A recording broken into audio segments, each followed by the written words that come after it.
अस्सलाम वालेकुम। क्या हाल चाल, उम्मीद करते हैं कि आप खैरियत से होंगे। हमारी दुआ है कि आप हमेशा खुश रहें, हंसते और मुस्कुराते रहें और इसी तरह हमें अपना प्यार दिखाते रहें। बिल्कुल जी, मेरा नाम मुअज़्ज़म अली, मैं हूं तारिक महमूद। मैं मोहम्मद यूसुफ। तो आज हम जिस वीडियो पर रिएक्ट करने जा रहे हैं, वीडियो का टाइटल है ruckus in France, will France see rise of fascism, the Chanakya dialogue with major Gaurav. तो मेजर साहब की वीडियो है, काफ़ी रिकमेंडेड वीडियो, देखते हैं वीडियो और अपना रिव्यू कर देंगे। वीडियो का लिंक आपको डिस्क्रिप्शन में मिल जाएगा, जरूर विजिट कर लें। कॉल करते हैं वीडियो वीडियो स्टार्ट।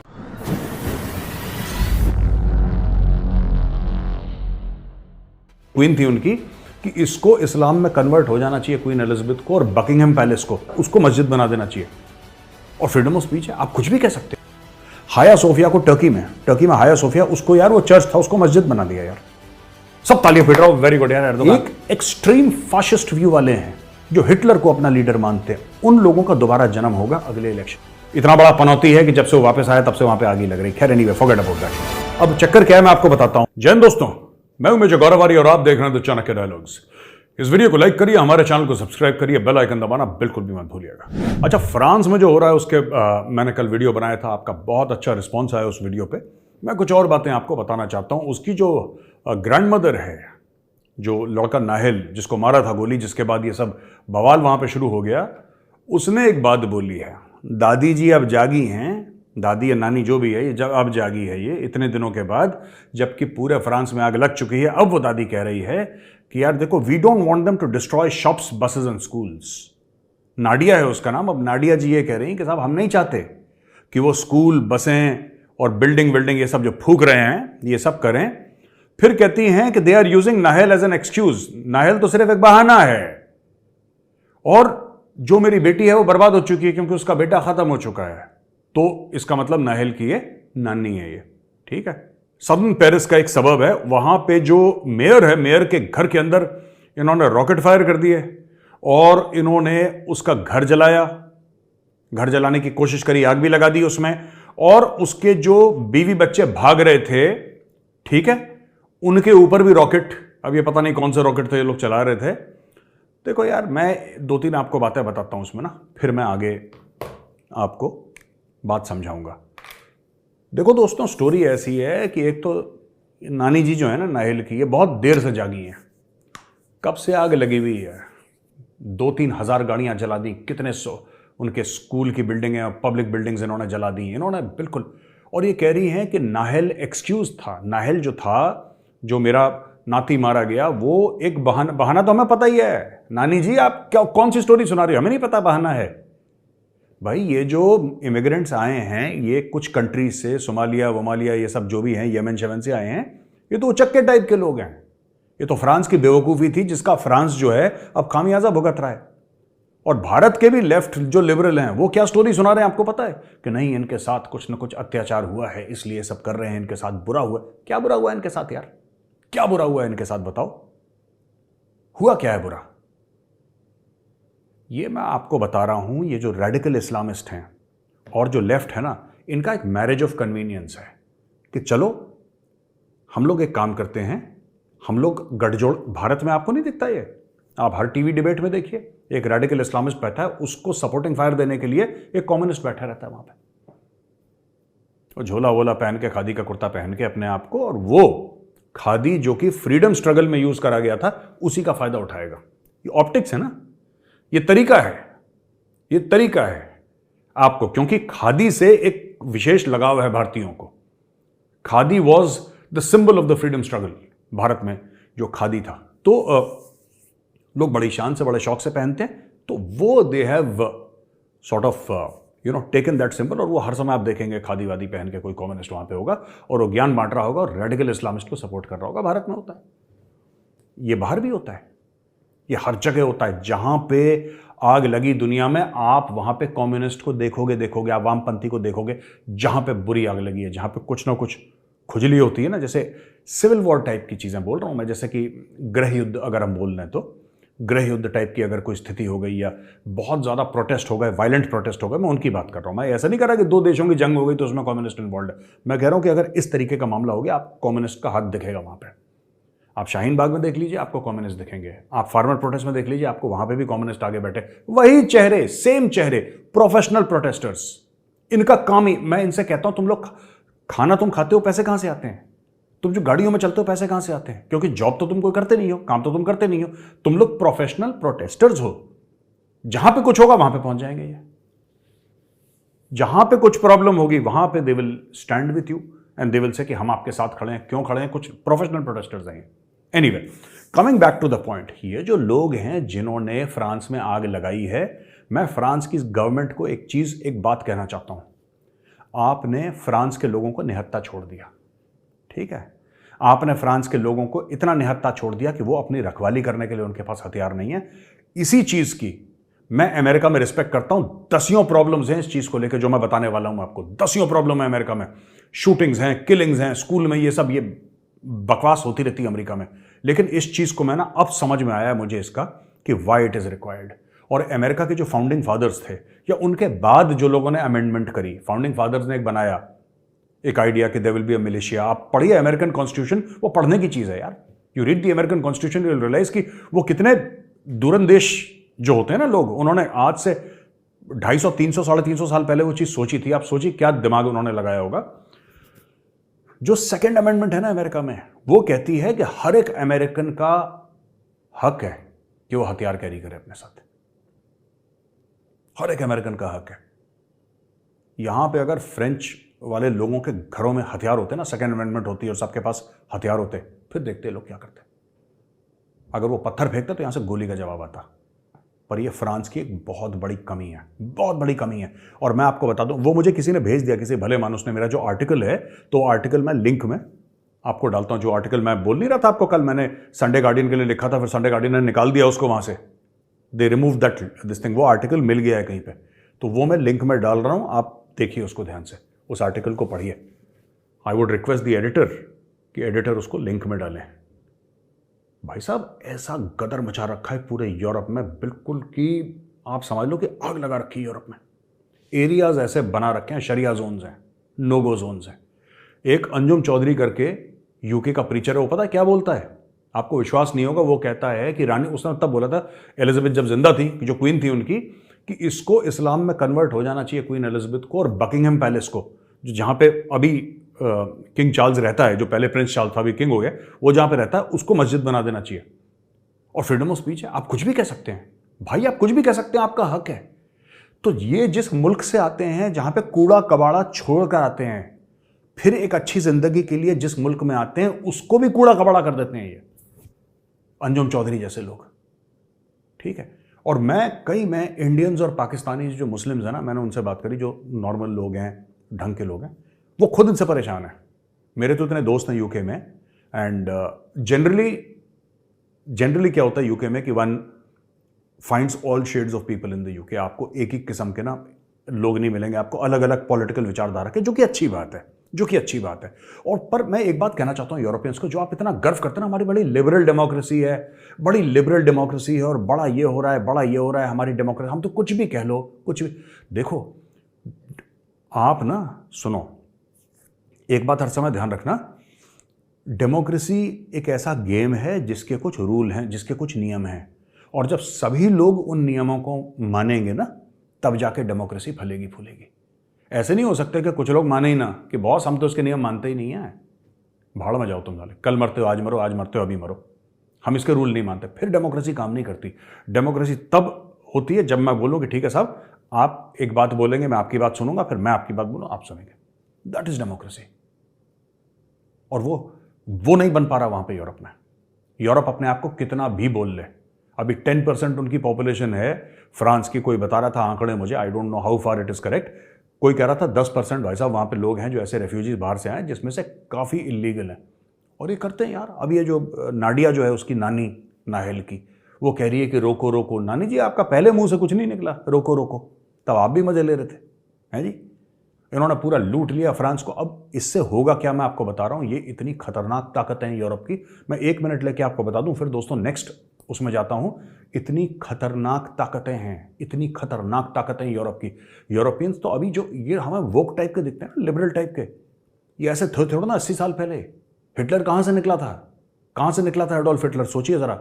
मसोलिनी कहाँ से निकला था। ये तो खून खराबे वाले लोग हैं, ये खून खराबे वाले लोग हैं। अब ये सॉफ्ट हो गए थोड़ा सा, अब ये हो गए सॉफ्ट। मैं आपको एक चीज बताता हूं, आपको बड़ा ये दुनिया में ना एक अजीब सी चीज चल रही है, जो पुरानी चीजें वापस आ रही हैं। अब जो उनका फार राइट है ना यूरोप का, जिसको हम लोग कहते हैं कि सीधे बाजू की जमातें जो होती हैं, राइट विंग, वो राइट विंग तो ठीक है, लेफ्ट विंग भी ठीक है, राइट विंग भी ठीक है, होता है पॉलिटिक्स में। एक एक्सट्रीम फाशिस्ट व्यू वाले हैं जो हिटलर को अपना लीडर मानते हैं, उन लोगों का दोबारा जन्म होगा अगले इलेक्शन में। उसका कारण है, जब आपने किसी बंदे की गाड़ी जला दी, उसका स्कूल जला दिया, उसके बच्चे का, उसका सब कुछ बर्बाद कर दिया, उसका घर लूट लिया, आपने रेप, आर्सन, जो भी करना था आपने करा, बिल्कुल ठीक है, जैसे कि नादिर शाह आता था वैसे आपने करा, राइट? आपने सब कुछ बर्बाद कर दिया। फिर वो आदमी किससे उम्मीद लगाएगा? वो क्या डेमोक्रेसी से उम्मीद लगाएगा? नहीं लगाएगा भाई, वो डेमोक्रेसी से उम्मीद नहीं लगा सकता, क्योंकि डेमोक्रेसी ने उसको निराश करा है। ये सच्चाइयां हैं ह्यूमन बिहेवियर की। मैं ये नहीं कह रहा कि मैं डेमोक्रेसी में बिलीव नहीं करता, मैं वो बात नहीं कह रहा हूं। मैं आपको सिर्फ ये कह रहा हूं कि इंसान के जो बीवी बच्चे, मां बाप, संपत्ति को जो सुरक्षित रखे, वो उस पर विश्वास करता है। ये नेचुरल सी चीज है, ठीक है। अब आप मजबूर कर रहे हैं लोगों को हथियार उठाने के लिए, आप मजबूर कर रहे हैं कि फाशिस्ट पार्टीज जो हिटलर को अपना बाप मानती हैं, आप उनको पावर में बैठाएं। वहां पे जापान में क्या हो रहा है मैं आपको बताता हूं, ठीक है। जापान में दोस्तों फिर से जापान मिलिटराइज हो रहा है। क्यों?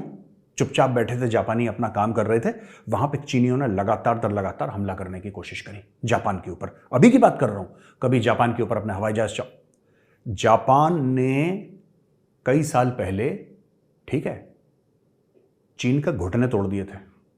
ये जापानी इतने खतरनाक हैं, ये अभी पीसफुल हो गए हैं जब से इनके एटम बम गिरे हैं और इन्होंने सरेंडर कर दिया था, उसके बाद ये चुप हो गए इतने सालों से। अब फिर वो जापान जाग रहा है, वहां पे फिर वो जर्मनी जाग रहा है। मैं जापान के आपको एक दो बातें बताता हूं, तब आपको पता लगेगा कि ये है क्या चक्कर, और ये बड़ी खतरनाक चीज है। मैं आज बोल रहा हूं, आप मान के चलिए, वीडियो आप संभाल के रखिए। कौन सी शक्तियों को, वो कहते हैं ना कि एक पहाड़ था, वो कहानी आपने सुनी होगी, पहाड़ था, उसके पीछे राक्षस था, और वो पहाड़ गया, उसने एक दरवाजा खोला, राक्षस निकल गया, फिर पूरे गांव को, शहर को बर्बाद करने लगा। ये वो राक्षस को छुड़ाने का काम कर रहे हैं बाहर वाली शक्तियां। ये जो मोरक्को के और सीरिया के, जो फ्रांस में कर रहे हैं ना, और जो इंग्लैंड में कर रहे हैं, बेल्जियम में कर रहे हैं, ये वही शक्तियों को दोबारा, जो पत्थर के नीचे दबी हुई थी, और 80 साल से वो शक्तियां सो रही हैं। 80 साल कह रहा हूं आपसे, आप नोट कर लीजिए 80 साल पहले क्या हुआ था। वो जो 80 साल से वो शक्तियां सो रही हैं ना, ठीक है, 78 ईयर्स, 80 साल, 78 to 80 ईयर्स के वो शक्तियां सो, उन शक्तियों को दोबारा जगाने का काम कर रहे हैं ये लोग। ये इनको पता ही नहीं है कि क्या है यूरोप यार। ये जो हिप्पी विप्पी आपने देखे, बड़े बाल वाले म्यूजिक, भाई साहब, ये असल में यूरोप नहीं है।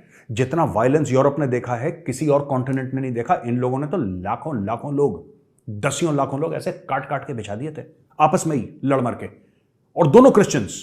ऐसा भी नहीं कि कोई धर्म युद्ध हुआ है, कोई इस्लाम और क्रिश्चियनिटी के बीच में, ना ना, आपस में ही काट। ये तो इतने वायलेंट लोग हैं यूरोपियन यार, इसका हिसाब ही नहीं है, इतने वायलेंट लोग हैं। मैं आपको जापान के बारे में बता रहा था, मैं आपको दो बातें बताता हूं दोस्तों जापान के बारे में, आपकी आंखें खुल जाएंगी कि है क्या असली बात। आपने मित्सुबिशी का नाम सुना है? मित्सुबिशी, जिसकी गाड़ियां हैं, पजेरो नहीं आती, जिसकी मित्सुबिशी गाड़ियां बनाती, कई सारी चीजें, हेवी इलेक्ट्रिक, मित्सुबिशी XYZ 50 चीजें बनाती है, माइक्रोवेव ओवन भी बनाती है भाई साहब मित्सुबिशी।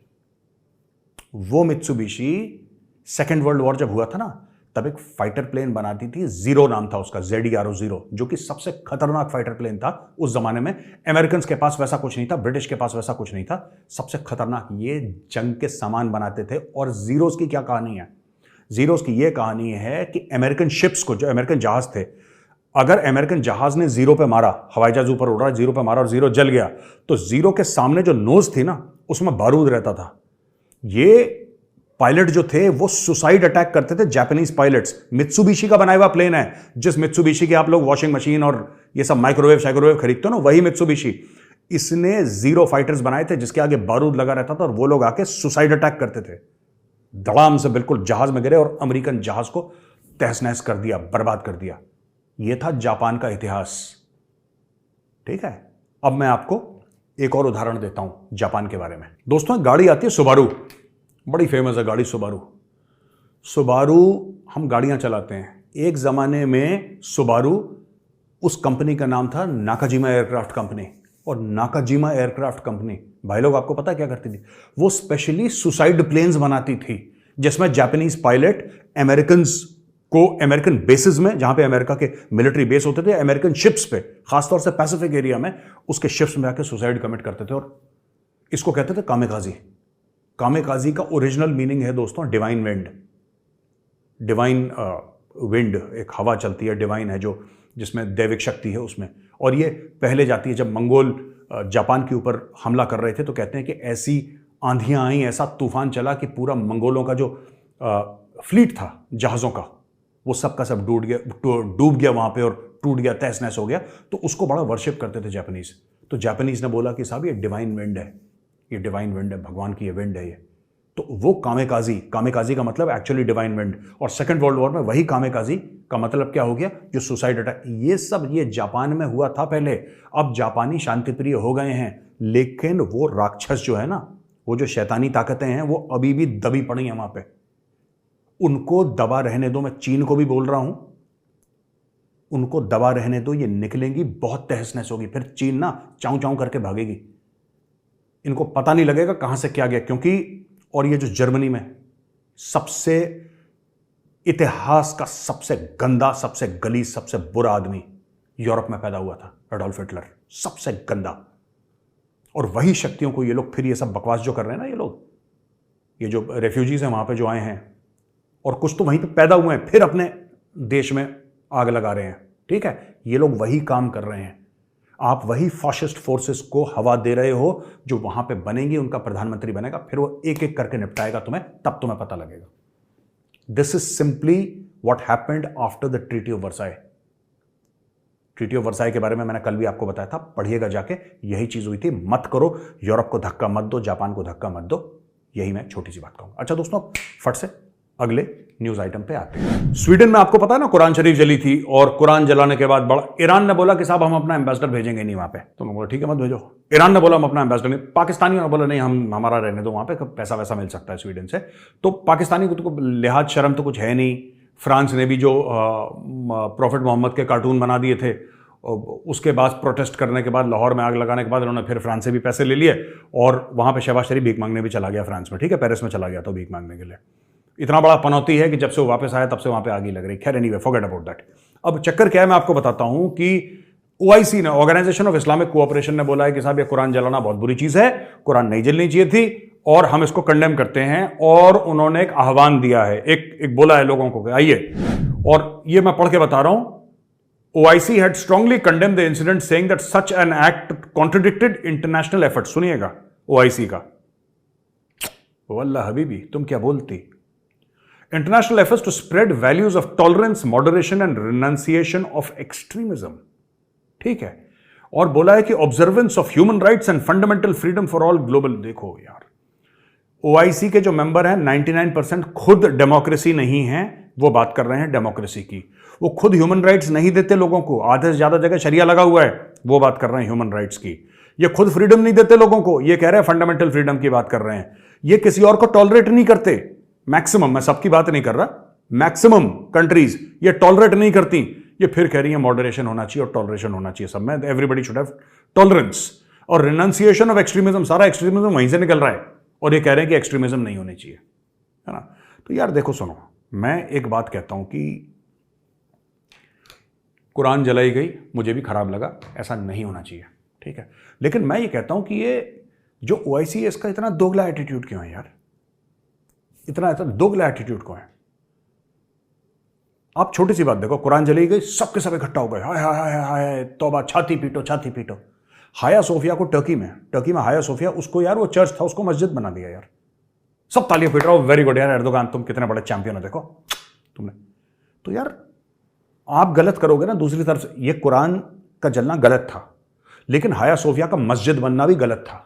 पहले महमद III था एक कोई उनका सुल्तान, बहुत पहले की बात है, बहुत पहले की, उसने बनाया। फिर कमाल अतातुर्क ने उसको म्यूजियम बना दिया। उसने बोला कि नहीं, क्योंकि वो सेक्युलर टाइप का आदमी था, बनाओ म्यूजियम बनाओ, कोई मस्जिद वस्जिद नहीं, उसने म्यूजियम बना दिया। ये भाई खलीफा बनने के चक्कर में उसने दोबारा उसको मस्जिद बना दिया, और किसी ने कुछ नहीं बोला। OIC खुश, OIC खुश, ओ बल्ले बल्ले तुमने मस्जिद। यार जब तुम किसी की भावनाओं को ठेस पहुंचाओगे और तब तुम सेलिब्रेट करोगे, और तुम्हारी भावनाओं को ठेस पहुंचे तो तुम बोलोगे इमरजेंसी मीटिंग हो गई, ये हो गया वो गया। ओ भाई, इसी को डेमोक्रेसी कहते हैं, इसीलिए तुम्हें समझ में नहीं आती, क्योंकि तुम्हारे मुल्क में नहीं। डेमोक्रेसी है कि मैं आपको रिस्पेक्ट करूं, आप मुझे रिस्पेक्ट करें, और जब ये म्यूचुअल रिस्पेक्ट नहीं होगी तो क्लैश होगा।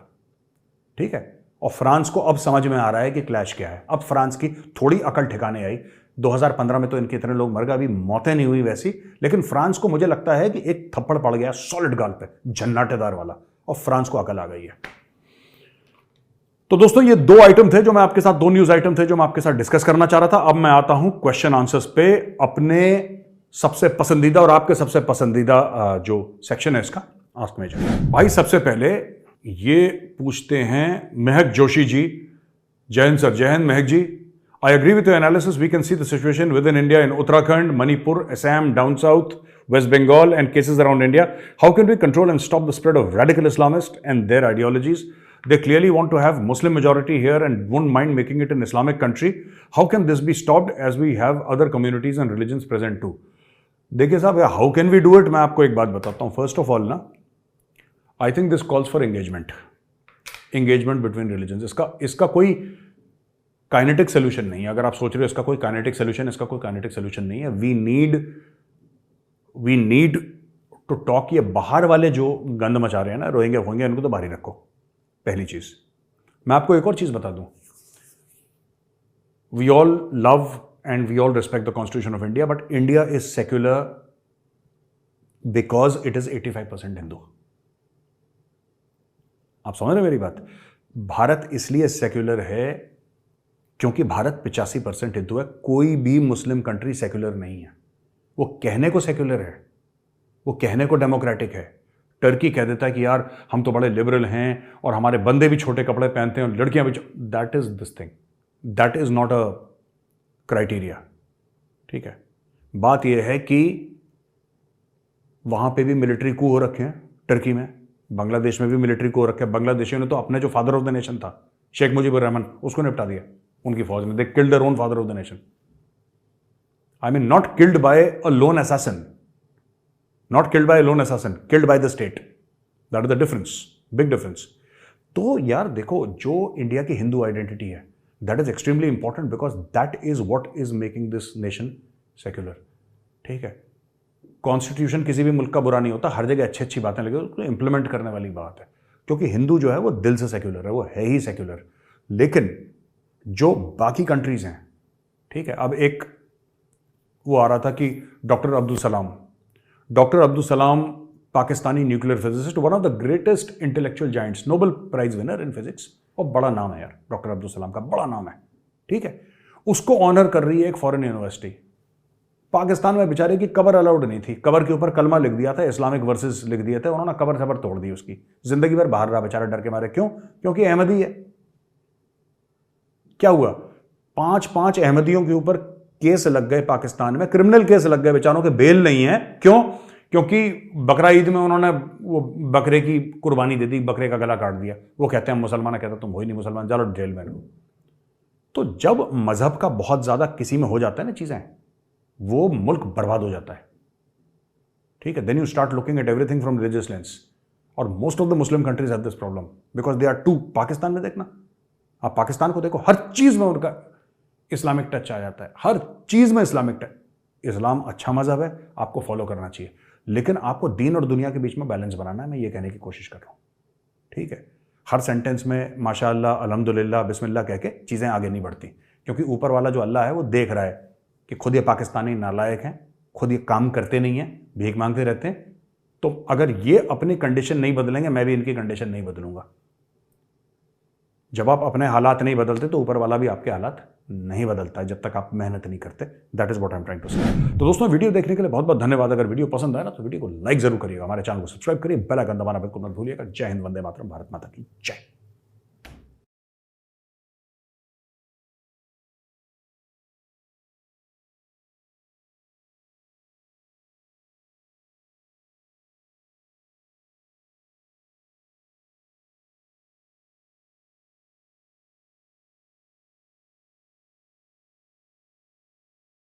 चलें जी, वीडियो खत्म हो गया। वीडियो काफ़ी आज गर्म थी, और ये जो प्रोटेस्ट चल रहे हैं वहाँ पे फ्रांस में बहुत ही गलत सूरत हाल हो चुकी है। वो काफ़ी जो है वो ज़्यादा बड़े पैमाने पर प्रोटेस्ट चल रहे हैं। तो इसमें भाई साहब अमेरिका में कुछ अरसा पहले एक हुआ था, वो जो एक काले के साथ हुआ था, काले को गला पाकर मार दिया गया था। कहीं ना कहीं भाई साहब नफरत तो वो रखते हैं, रखते हैं, ये बहुत ज्यादा इसमें कोई नफरत दोहरी रखते राय हैं। नहीं है भाई साहब। अब छोटा बच्चा है, अगर ये मैं सवाल करता हूँ मेजर साहब से कि अगर कोई इंडियन होता हाँ तो फिर क्या बीतती आप लोगों तो पर? फिर कोई इंडियन होता तो उसको इस तरह गोली मार दी जाती, तो फिर आपके जो तासुरात हैं या आपका नहीं। रिएक्शन कैसा होता?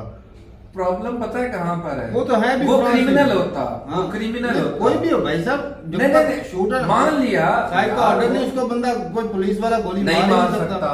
और फिर ऊपर से ट्रैफिक पुलिस है, ट्रैफिक पुलिस है। ट्रैफिक पुलिस है भाई साहब। और फ्रांस अच्छा, इतना फ्रांस के developed पास country। कहाँ से डिवेल्प है? अगर डिवेल्प होता तो वो भाग जाता, पीछे से पकड़ नहीं सकते थे उसको। यार यही बात है ना, वो पकड़ डिवेल्प लेते हैं, होता तो कोई भी पकड़ लेते criminal हैं, होगा, फ्रांस से वैसे उससे भाग उसको जाना पकड़ था। लिया जाता है, धर लिया जाता गाड़ी है। जिस बहुत नंबर है सख्त वो उसकी जो गाड़ी यार दिखाई 2 मिनट में ट्रैक करके कहाँ जाना था उसने? गाड़ी जितनी पकड़ उसकी लेते। बढ़िया थी मेरे ख्याल में, वो वैसे ही पता चल जाएगा। जगह जगह और वो पर रुका कैमरे नहीं, लगाए, मैंने सब वीडियो कुछ देखी, पकड़ वो सकते हैं। रुककर पुलिस एहलकारों की बात सुन रहा था। फिर पता नहीं अचानक से क्या हुआ, हल्का सा उसने ना गाड़ी को, अब कुदरती हो गया या उसने खुद थोड़ी सी जैसे ही चलाई है, उसने जी शूट कर दिया। थोड़ी दूर जाके गाड़ी जी उलट गई। चलो नहीं, उसने तो भैसा कानून को अपने हाथों में फिर लिया, उसने अपनी मनमानी दिखाई ना, अच्छा, ये तो नहीं करना ट्रैफिक चाहिए था। पुलिस तो उससे गोली मार देनी चाहिए थी। नहीं, वही तो तो मैं फिर- बोल रहा हूँ, नहीं ऐसे करना चाहिए था। गोली ना मारते थोड़ी भाग दूर जाके, जाता, फिर पकड़ उसने कौन सा लेते। रोड के ऊपर नहीं आना था, या फिर उसका रहना जो तो उसने पुलिस के फ्रांस साथ- में था, रहना तो उधर ही था। नेशनल तो वहीं का था। और माना जो उसके प्रोटेस्ट अलावा हुआ हो इधर- सकता है उसके प्रॉब्लम बचाव पता है के लिए कहाँ किए पर गए, आई? या उसको इंसाफ देने के लिए किए गए हो। बात का तो ऐसा और था जब ये- नहीं दिया गया तो ये- वैसा तब जाके मामला तो वो गंभीर हो चुके। प्रॉब्लम यहाँ पर थी कि वो काला था भाई साहब, गोरा नहीं था। ये काले और गोरे की लड़ाई हुई है। रूल्स की तो यहाँ पर वो रुका हुआ था, उनकी बात सुन रहा था। वो ना रूल्स की एक तो बात ही बड़ी नहीं है। अच्छा, और काले और गोरे की लड़ाई थी, लेकिन इधर एशिया के अंदर जो इंडियन और पाकिस्तान ने भूचाल मचाया हुआ है, भी ये मुसलमान था। मुसलमान मुसलमान को ज्यादा नफरत की निगाह से दिखा रहे हैं, दिखाने की कोशिश कर रहे हैं। हाँ चलो, इनका असल में मुद्दा इनका तो तो काम ही ये है ना भाई साहब। और इनका बाकी तो भाई काम साहब ही है। इसमें कोई दोहरी राय भी नहीं है कि भाई जो प्रोटेस्ट और शुक्र करो वो मुसलमान पाकिस्तान का नहीं था, नहीं तो पाकिस्तान की क्या वाट लगने वाली थी।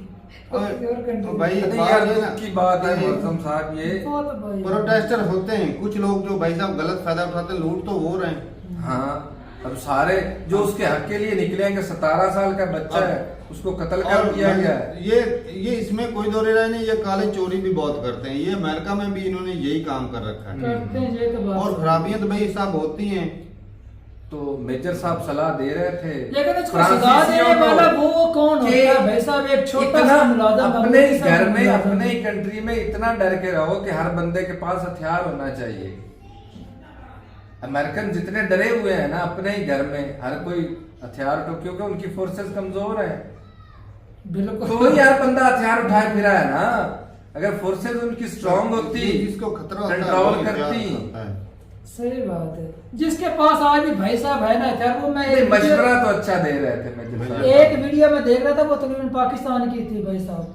वो एक स्टोर पर लड़के खड़े थे, एक मतलब कि ना मौलवी हजरात, उसने दाढ़ी रखी थी, उसके पास पिस्टल था। तो बंदे उसको सिर्फ गिरेबान से पकड़े, ये पता नहीं क्या मामला चाह रहे थे। और दूसरा बंदा जो उनको ना साइड पर कर रहा था, और जैसे ही उसको साइड पर किया भाई तो उसके पास पिस्टल था, उसने दोनों को मार दिया। और तीसरी स्टोर से उसकी माँ आ रही थी बाहर, और उसको भी उधर ही टपका दिया।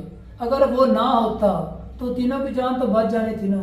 लड़ाई झगड़े नफरतें होती रहती है, बातचीत बुलारे निकलते रहते हैं, लेकिन ये तो बात नहीं भी उसको शूट कर देना।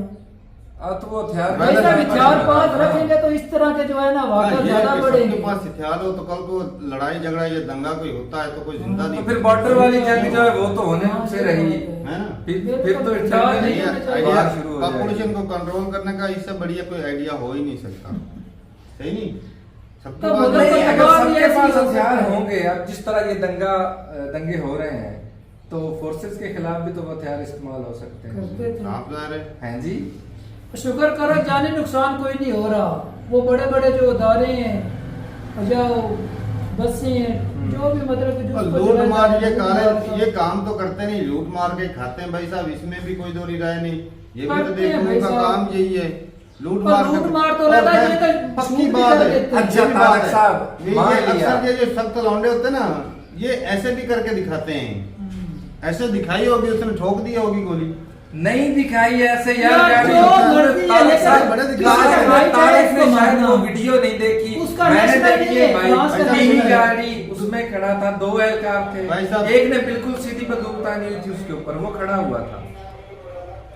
अगर उसने भागना था तो पीछे गाड़ी को मारते, सीधा 2 सेकंड की तो चलो बात भाई, है। खतरनाक तो मौके बड़ी- पर उसको- असल में नफरत काले की इस वजह से उसको अगर पहले लूटते हैं उनको। टाइप वगैरह का के ऊपर भी भाई साहब कर सकते वही हैं। वाली नफरत क्या है, ये हमारे सिर्फ कंट्री में उसका क्यों घूम मकसद रहे हैं? उसको जान से मारना फ्रांसीसी था। पहले इन अफ्रीका वालों को लूटते रहे हैं, अब जब वो पहले से ही उन्हें नेशनलिटी ना दे भाई, उनके बावजूद ये, लेकिन ये तो खुद फ्रांसीसी था, पैदा ही यहाँ हुआ। चलो अब सही बात है, अब ना ये इस हिसाब से तो कि जो इंडियंस जाते हैं उनको भी नेशनैलिटी नहीं देनी चाहिए, वो भी तो इमिग्रेट्स जाते हैं, इलीगल भी जाते हैं, कितनी मैं सबूत दे सकता हूँ इसमें, पाकिस्तानी भी जाते हैं, पूरी दुनिया से ही दुनिया जाते में हैं जाते हैं यार, भाई। ऐसी तो कोई बात तो नहीं देने चाहिए, इंडियन को भी नहीं देनी चाहिए नेशनैलिटी, क्योंकि यूके वालों ने तो कहा था भाई साहब हम इंडियन को हम ज्यादा नहीं आने देंगे क्योंकि यहाँ पे ये दंगे करते हैं। हाँ, खुल्लम खुल्लम की लेडी ने नहीं कहा था।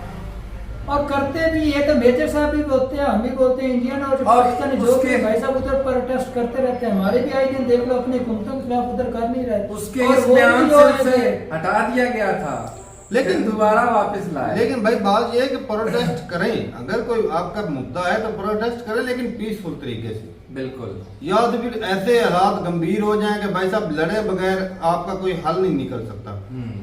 वो अमेरिका में भी तो प्रोटेस्ट हुए थे पीसफुल हाँ। तरीके से, उन लोगों ने प्रोटेस्ट, गोले गोरों ने भी किए गोरे थे। और काले दोनों मिलकर मिलकर कर यहाँ रहे पर हैं। हक की बात होती है, प्रोटेस्ट करना बनते हैं। क्योंकि वहाँ बात इंसानियत की थी। यार लोग इधर से उधर क्यों जा रहे हैं? इसमें मेजर साहब जो सारा गलत कर रहे थे, वो जो है ना वो लड़का मरने वाला उनको ही गलत कर दिया हाँ। कि तुम्हारी गैरत वो ना उसका गुनहगार है। ना उसका कोई कसूर, ना कोई गुनाह, ना उसका चलो, क्रिमिनल जो भी- रिकॉर्ड। अगर होता भी बिलफर्ज उसका कसूर होता भी तो शूट तो नहीं ना करते यार। इतना तो पाकिस्तान और इंडिया में भी सख्त कानून नहीं है, यहाँ पर भी कुछ ना कुछ तो अदालतों को फॉलो किया जाता है। वो तो लोग कोई अपनी बात जिंदगी है। महफूज करने के लिए उधर का रुख कर रहे हैं। अगर वहीं से भाई साहब ऐसे ऐसे वाकयात नजर आएंगे तो भाई साहब लोग उधर भी अम्बेडकर नहीं साहब जाएंगे। कह रहे थे ना कि वहां से अब वो पुरानी जो है आत्माएं, हाँ तब मेजर साहब अगर वो तब मर अच्छा, चुके थे मेजर ना तो साहब अब भी बोलते हैं। कंट्रोल हो जाएगी। अगर 80 साल पहले वो खत्म हुई है तो अगर उठेंगी दोबारा तो फिर भी खत्म कर दी जाएंगी। हिटलर तब भी मरा था, अब भी कोई पैदा होगा तो अब भी मर जाएगा। ऐसा अच्छा, तो नहीं मेजर कि साहब वो ऐसी बोलते थे ना शक्ति ये जो लेकर पैदा मुसलमान होगा। है यही फटते रहते हैं। अब मेजर साहब ने बोला वो जापानी भी तो फटते रहे ना अमेरिका के ऊपर। वो भाई साहब जापानी नहीं बहुत पढ़ते रहे। खतरनाक हैं। तो फिर तो मुसले नहीं है। हैं? मैं कब कह रहा हूँ नहीं है। अगर मेरे ख्याल पूरी से आत्मा को जगा रहे हैं जापान को मेरे ख्याल और से हिटलर को पूरी जगा रहे हैं, दुनिया तो में वैसा खतरनाक- मुसलमानों को भी इतना ज्यादा टारगेट नहीं अमेरिका करना ने कहा था चाहिए। ना कि ये खतरनाक कौम है, पाकिस्तानियों को कहा ना उन्होंने। हाँ, मुसलमान बोला है। तो सही है, बोला है साहब। ये उन्होंने सही नहीं भाई, खतरनाक है। मैं कह रहा हूँ नहीं, जहाँ पर हक की बात है, हक की वहीं बात हो रहते भाई, हैं। अपनी जान देने के लिए भी तैयार है। हक की लेकिन बात है, हक तो लेकिन रहते ये हैं। बात भी है ना, वो मेजर साहब भी बोलते थे कि किसी को इतना ज्यादा भी हाँ, दीवार के साथ मत लगाओ। मुसलमानों को इतना भी ज्यादा ना टारगेट ना बनाओ कि कहीं पर कुरान शरीफ, कहीं पर वो मुजस्मे और कहीं पर मुसलमानों अब को- मीटिंग बुला ली तो तो भाई उससे साहब- भी प्रॉब्लम हो रही है। नोट करें ना जरा इस बात को, तो यहाँ पर तो कुरान शरीफ को जलाया जा रहा है, तो अगर फिर भी आपको अपने आवाज भी मजहब नहीं को उठा लेकर सकते वैसा यार, होते हैं ना, आवाज भी नहीं उठा सकते। भाई साहब ये पता है क्या, लेकिन मुसलमानों को टारगेट मत करें भाई साहब, वरना जो है ना हालात गंभीर से गंभीरता हो सकते हैं। क्योंकि ये पीछे हटने वाली कौम नहीं, ये पूरी दुनिया जानती है। फट जाएंगे लेकिन अपने मजहब के ऊपर किसी किस्म की ना जो इस तरह के है, ये कभी भी नहीं बर्दाश्त करने वाली। कोई भी नहीं करता अपने धर्म के हाँ, ऊपर, कोई भी नहीं वो बर्दाश्त तो बात करता है, है। सही बात है, लेकिन नहीं कर लेकिन एक चीज है, एक साल से ना भाई साहब मैंने तो सोचा था कि भाई अब दुनिया सुलझ गई है, अब जो अब है ना तो दुनिया इकॉनमी- खराबी की तरफ हालांकि जा रही सारी है। दुनिया को पता है कि लड़ाई जो है अब जंग जो है वो इकोनॉमी की जंग है। लेकिन आज फिर देख रहे हैं पता नहीं क्या चुर मच गई है दुनिया को कि मार धाड़ में चली फिरी है। वो अब देख लो रशिया यूक्रेन की जंग छिड़ी हुई है, वो उधर स्वीडन में सूडान में वहाँ पर जंग छिड़ी थी, और भी कई कंट्री है जहाँ पर हल्की फुल्की जंग जो छिड़ी रहती है। अब जो चाइना जापान का फिर वो तंग कर रहा है। तो ये कहते दुनिया वर्ल्ड वॉर 3 होने वाली है, बस थोड़े ही साल 2 में ये ना स्टार्ट हो जाएगी। तो उससे पहले जितने वो गंदम गेहूं इकट्ठा करना भाई साहब कर लो, क्योंकि बंकरों में बंद हो गई, खाना पीना है। ये निज़ाम चलने वाला दुनिया में भाई साहब। वर्ल्ड वॉर 3 की तैयारी फुल चल रही है, क्योंकि ये जो बड़ी ताकतें हैं ना ये जरूर करवाएंगी। और बाकी अवाम जो है ना वो पहले वो फिर जमाना जहालियत में ना फिर चली गई है। एक बात रह गई यार, वो गंदगी वाली। चलो हम लोग तो गंदगी फैलाते हैं, यहाँ भी फैलाई, वहां जाकर फैला रहे हैं। ये जो जापानी और चीनी है वहां पर भी गंदगी मुसलमान ही फैला रहे हैं। वहां पर किस चीज की गंदगी फैल रही है? वो क्यों लड़ रहे हैं आपस में? 2 मुसलमानों के भाई हैं। अच्छा, पड़ोसी होने के नाते शायद थोड़ा सा असर हो गया हो, लेकिन इंडिया पर क्यों नहीं हुआ? किस बात का? पड़ोसी होने का असर। इंडिया में भी तो गंदगी फैला रखी है मुसलमानों ने, उधर वही फैलाते हैं। सही बात है, वो मुसलमान ही फैला रहे हैं। इंडियन जो मणिपुर में मुसलमानों ने फैला रखा या है। इंडियन से जो बाहर गए वो मणिपुर उन्होंने खुद बोल भी दिया है। मणिपुर में मुसलमानों ने फैला रखी है। वहाँ पर कौन से वो गवर्नमेंट के बिल की पास करने की वजह से सारी हुई है। अच्छा। तो भाई साहब उसको पहले कंट्रोल करना चाहिए ना। मेजर साहब ने भी अपना खुन्नस तो निकाला, भी उस बच्चे के समर्थन में कोई एक बात नहीं बोली, उसके खिलाफ भी जो भी बोला बिल्कुल एक कुछ भी बोलते थे कि हाँ वो गुनाहगार होता, वो गुनाहगार होता, नहीं करना चाहिए। रिकॉर्ड याफ्ता क्रिमिनल होता तो फिर बनता था। हम भी कहते भाई यहाँ पर बैठकर कि वो गुनाहगार है, उसको सजा मिलनी चाहिए। प्रोटेस्ट अगर हक भी है, प्रोटेस्ट बंदा कर सकता है, क्योंकि ऐसे नहीं मारना चाहिए कोई भी हो। तो पूरी दुनिया से जाते हैं ये माइग्रेट करके लोग, ऐसा तो नहीं कि वो काले आ गए तो उनको मार देना चाहिए, नहीं ऐसा बिल्कुल नहीं करना चाहिए। इंसान नहीं है। पूरी दुनिया में बसे हुए यूरोपियन कंट्री खुले आते हैं, वो वेलकम करते हैं, तरक्की भी तो कर रहे और हैं। इंडिया से भी बिलियनियर जा रहे बाहर हो, क्यों जा रहे हैं? कोई ना कोई तो मसला है सहूलियात को लेने के लिए, अच्छे फ्यूचर के लिए। चलो आम बंदा तो जाए जिसके पास इधर रोजगार नहीं, अच्छी जिंदगी नहीं, अच्छा पहने नहीं, अच्छा खाने को, वो तो चलो चला जाए। एक बंदा जिसको सारी सहूलतें मिल रही है, सब कुछ मिल रहा है, फिर भी इधर नौकर चाकर सारा कुछ मिलता सारा है। हालांकि इधर काम करना का हाथ से काम करते हैं, उधर बैठ जाकर खुद अपने हाथों से काम करना पड़ता है, फिर भी उधर जा रहे हैं। इधर तो नौकरों चौकरों सारा उधर करोड़ों का भी मालिक हो ना, तो वो भी घर का काम खुद करता है। तो कुछ ज्यादा बिलियनियर हो जाए तो वो पैसा वो होता है, उसके नौकर चाकर हो सकते हैं, वरना जो आम बंदा एक काम करने वाला वो अफोर्ड नहीं कर पाता, क्योंकि वहाँ पर जो तनख्वाह जो वेजेस दी जाती है वो घंटों के हिसाब से होती है, और वो अफोर्ड कर पाना सब बंदों के बस की बात नहीं होती, क्योंकि वो भी बाहर जो काम कराता है वो भी घंटों के हिसाब से कर रहा होता है। ऐसी बात। तो बाकी बात ये है कि भाई ये जो प्रोटेस्ट चल रहे हैं ये गलत है, और इससे ना एक बड़ा इम्पैक्ट पड़ेगा। जो गरीब लोग जाते थे दूसरे कंट्री में या फ्रांस में, या इससे दूसरे कंट्री भी भाई साहब चुकन्ने हो जाएंगे कि हम इमिग्रेंट्स को नहीं आने देंगे। जो गरीब लोग जाते थे चलो अच्छी जिंदगी उधर मिल जाएगी। यहाँ पर पाकिस्तानियों की बात करें तो भाई साहब भूख से मरते हुए बंदे चले जाते हैं, उधर काम करते हैं, उनका रोजगार चल जाता है, अच्छे मुस्तकबिल के लिए, अच्छे मुस्तकबिल के लिए जाते हैं। लेकिन इस दंगे की वजह से हो सकता है वो अब तो बैन ही लगेगा भाई साहब। एक तो पहले वाकया हो गया वो जो कश्ती डूबी, हाँ वो वाला वाकया हो गया।